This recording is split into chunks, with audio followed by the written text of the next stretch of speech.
What up, Cowboys Nation? It's your boy John G. And before you do anything, make sure you smash that like button. Hit that bell each time I come out with content.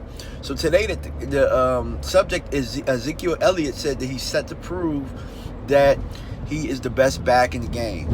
And throughout the interviews and stuff that he had yesterday, a couple of things that he touched on was that, you know, since he's got there, they faced 8, 9, 10 men in the box, which is pretty nuts if you ask me.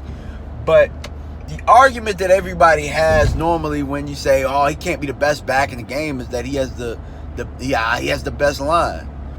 Well, technically, based on Pro Football Focus, which a lot of you guys like to use, the Philadelphia Eagles had the top line last year.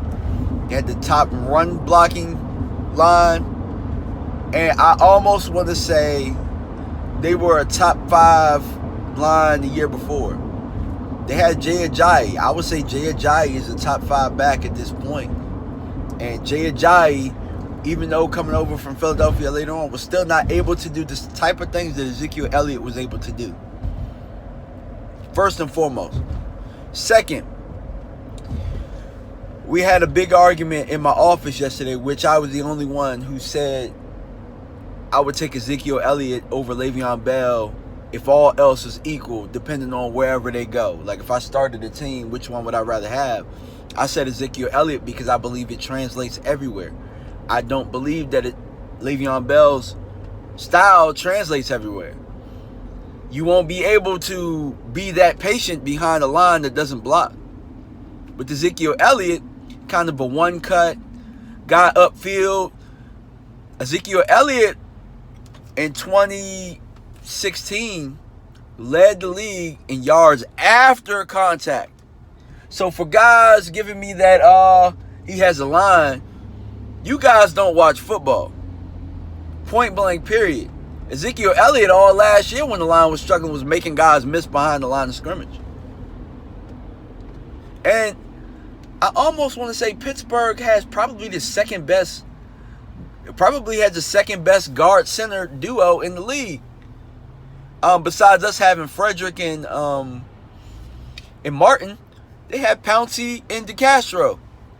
So you're able to do a lot in Pittsburgh as well. So I'm almost trying to figure out why Ezekiel Elliott is, I guess, being singled out for having a good line when there's a lot of running backs out there that have good lines.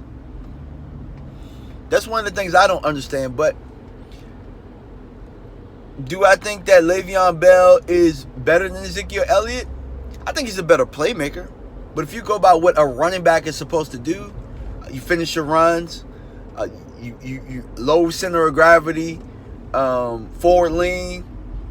If I go by pass blocking, if I go by all the intangibles that a real running back workhorse is supposed to do, the only thing Le'Veon Bell is better at than Zeke is catching the football.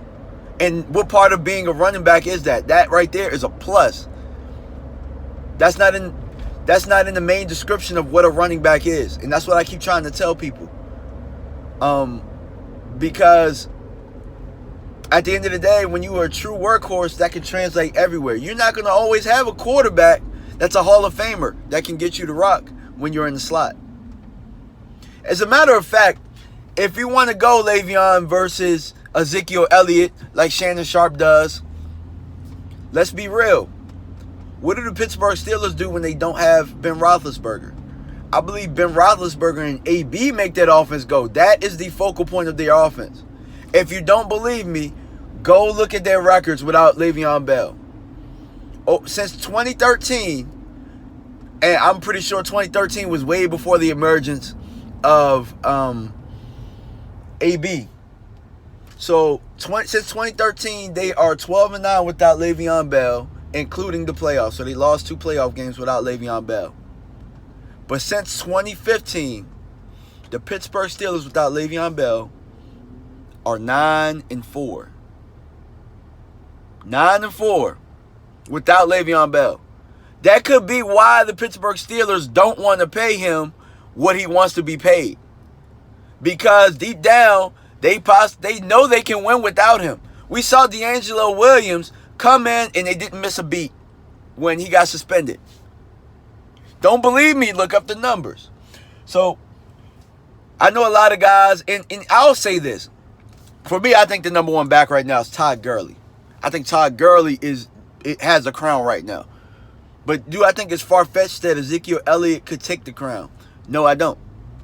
And barring that suspension last year for 6 games, Zeke is probably your leading rusher again. But that's all I got. Let's start the debate, man. Do you guys believe that Ezekiel Elliott can be the best back in the league? And I open this floor to any non-Cowboy fans. Pittsburgh Steelers fans, if I see you out there, you guys can go ahead and chime in as well. But I think when it comes down to being the gritty type of guy as a running back, I believe that Ezekiel Elliott and Todd Gurley are your top 2 running backs right now. All right, guys, make sure, as I said before, like, subscribe, hit that bell each time I come out with content, and let's keep the debate going. Peace out.